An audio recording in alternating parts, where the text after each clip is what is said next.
What's going on, guys? Welcome back to the channel. Today we are checking out a motorized slider by GVM. Let's get into it. So you may be thinking to yourself, why do you need a motorized slider? What does it bring to the table that you don't already have covered? A motorized slider can help you out in many different situations, such as maybe you're shooting B-roll and you need to have a parallax shot and you can't do that manually by moving your camera and sliding it at the same time and not doing that later on in post. Disclaimer before we get too far, GVM did send me this slider to review. However, they're not impacting anything I'm gonna say in this video. They are not seeing it before it goes live. They're watching it at the exact same time you guys are. This is the GVM 2D motorized slider. The 2D stands for two different axes that it's covering. So you're getting your left to right, and you're also getting a motorized head that's gonna be turning either way the same. This slider is 32 inches long and it's got carbon fiber rods. So it is not crazy heavy, but it is pretty durable. It has 4 rubber feet on the bottom so you can move each one independently and you can level it out if your shot is on some uneven terrain,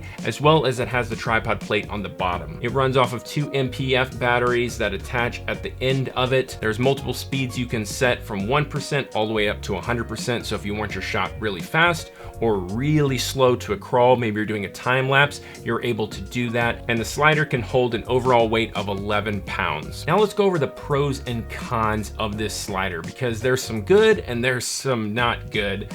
Starting with the pros. Pro number 1 is the build quality seems solid. I've used this thing for quite a while now. I've put it through some testing. GVM was very gracious enough to let me have this for a while. I don't like reviewing stuff if I'm just rushing it out. That to me is a first look. This is an actual review. I've had this thing for some time. The only thing that's a little concerning to me overall on build quality is the rubber strap, the belt that runs across it. I'm not 100% sure how it's gonna hold up over the course of a couple years. So far for me, it's been great, haven't had any problems, but that does seem like that would be the weak point of the whole thing. Pro number 2 is this can be powered by an app as well as the controller that comes with it. If that dies on me out in the field, I can just pull my app out and I'm good to go. The one con that comes with that Pro is I have noticed when I'm testing that if you use the remote and then you switch over to the app,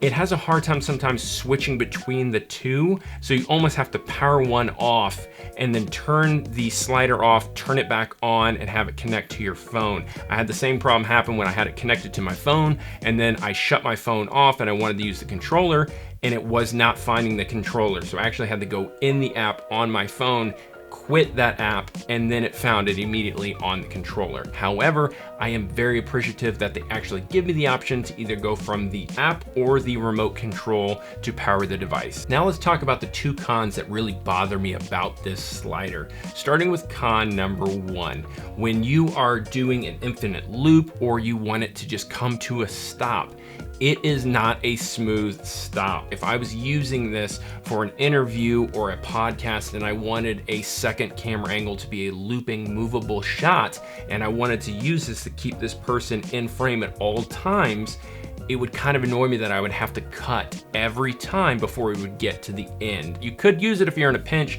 but again, it is something to mention, which is why it's gotta be on the cons. Con number 2 is the speed setting. Now again, I did mention that it can go from 1% all the way to 100%, and that is great, and that does deserve a pro. However, it kind of deserves a con as well because it really doesn't go that fast. It does go 0 to 100%. Some of the drawback is though, I can't set this slider going left to right. I can't set that at maybe 5%, but then I want the rotating head at 100%.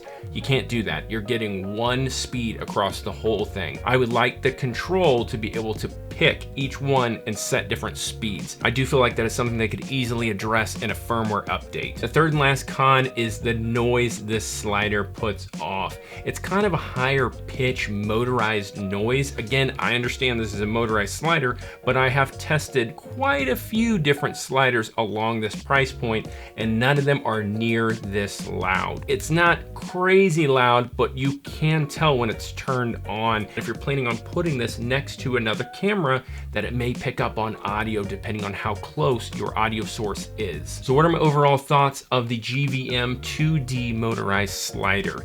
if noise is not an insane issue or there's ways to work around it, as well as if you're looking to get more dynamic shots, I would definitely consider checking this one out. I have reviewed some other motorized sliders and I will link those in the description below if you guys want to check it out, as well as I will have a link for this in the description below. Thank you so much GVM for sending this motorized slider out for me to review. That's it for me today, guys. If you like this video, give me a thumbs up, drop that comment below, subscribe if you haven't already. You guys are amazing. I'm the Iron Giant. See you next time. Peace.